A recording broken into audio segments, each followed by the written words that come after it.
So ఈ interview అయ్యేలోపు మన చూస్తున్న వ్యూవర్స్ ఎవరైతే ఉన్నారో, ఎవరైతే ఇప్పటి నుంచి ఫిట్‌నెస్ మెయింటైన్ చేయాలి అనుకుంటున్నారో, వాళ్ళకి ఇది చాలా యూజ్‌ఫుల్‌గా ఉండాలి అనుకుంటున్నా. So definitely. మనం ఫస్ట్ డైట్ అనంగానే లేకపోతే జిమ్‌కి వెళ్తున్న వాళ్ళైనా, వాళ్ళకి మొదటిగా తినండి అని చెప్పేది ఎగ్. ఎందుకంటే ప్రోటీన్ సోర్స్ అని చెప్పి. సరే డెఫినెట్. బాయిల్డ్ ఎగ్ దగ్గరికి మనం తర్వాత వెళ్దాం.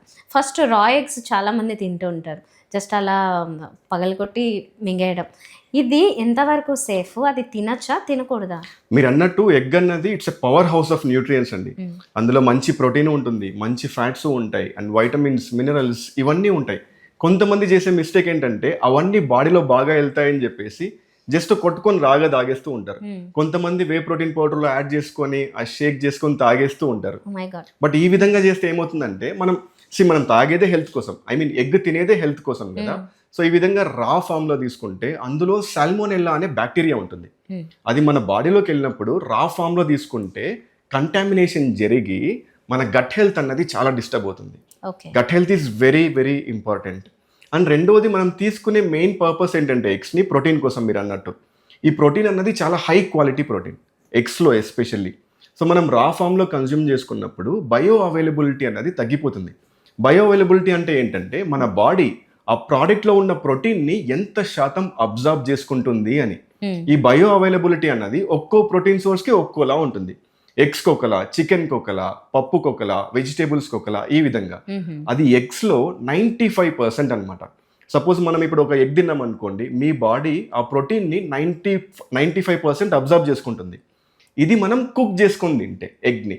అదే రా ఫామ్లో కన్జ్యూమ్ చేసుకున్నాం అనుకోండి, ఒక ఎగ్కి 6 grams ప్రోటీన్ ఉంటుంది. అందులో మీ బాడీ జస్ట్ 2 or 3 grams మాత్రమే అబ్జర్వ్ చేసుకుంటుంది ఇలా రా ఫామ్లో తింటే.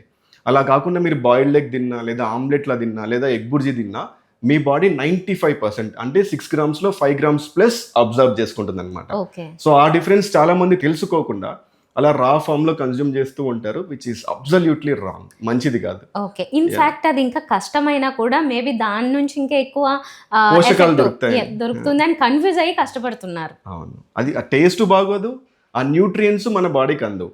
సో రా ఫామ్ లో తినడం అన్నది ఏ మాత్రం మంచిది, ఎవరికి మంచిది కాదు. కొంతమంది నాటు కోడి గుడ్లలో ఇంకా ఎక్కువ పోషకాలు ఉంటాయని చెప్పేసి దాన్ని రా ఫామ్ లో కన్జ్యూమ్ చేస్తారు. అందులో కూడా సేమ్ సాల్మోనెల్లా బ్యాక్టీరియానే ఉంటుంది. అది తిన్నా కూడా ఈ వైట్ ఎగ్స్ లో ఎలాగైతే బ్యాక్టీరియల్ కంటామినేషన్ జరుగుతుందో, రా eggs, I mean country eggs లో నుంచి వచ్చే ఆ సాల్మోనెల్లా బ్యాక్టీరియా కూడా సిమిలర్లీ కంటామినేషన్ జరుగుతుంది. ఓకే. సో నేను కూడా చూసానండి. అంటే నా చిన్నప్పటి నుంచి నాకు ఇలాగ రా ఎగ్స్‌ని తాగేవాళ్ళు తెలుసు. సో వాళ్ళకేం కాలేదు అని ఒకటి ఉంటది కదా. యా అండి, ఒక్కసారి 2 సార్లు తాగితే పర్లేదు. అలా ఒక ఎగ్ లో 6 grams ప్రోటీన్ మాత్రమే ఉంటుంది. మనకు పర్ డే ఒక మనిషికి చాలా ప్రోటీన్ రిక్వైర్మెంట్ ఉంటుంది. 1 లేదా 2 ఎప్పుడో ఒకసారి తాగితే ఏం అవ్వకపోవచ్చు. దాన్నే ఫ్రీక్వెంట్ గా ప్రతిరోజు 2, 3, 4 అలా తాగుతూ వెళ్తే డెఫినెట్లీ మన బాడీ అనేది ఎఫెక్ట్ అవుతుంది. Especially gut health. మన గట్ హెల్త్ బాగోకపోతే మన బ్రెయిన్ హెల్త్ కూడా బాగోదు. So that is the reason అనమాట. మనం ఎప్పుడు ఎగ్స్ ని బాయిల్ కానీ మనకి ఇష్టమైన ఫామ్ లో ఎలాగైనా పర్లేదు కానీ కుక్ చేసుకొని తినడం అన్నది healthy way of doing it. Okay. Right. Good information.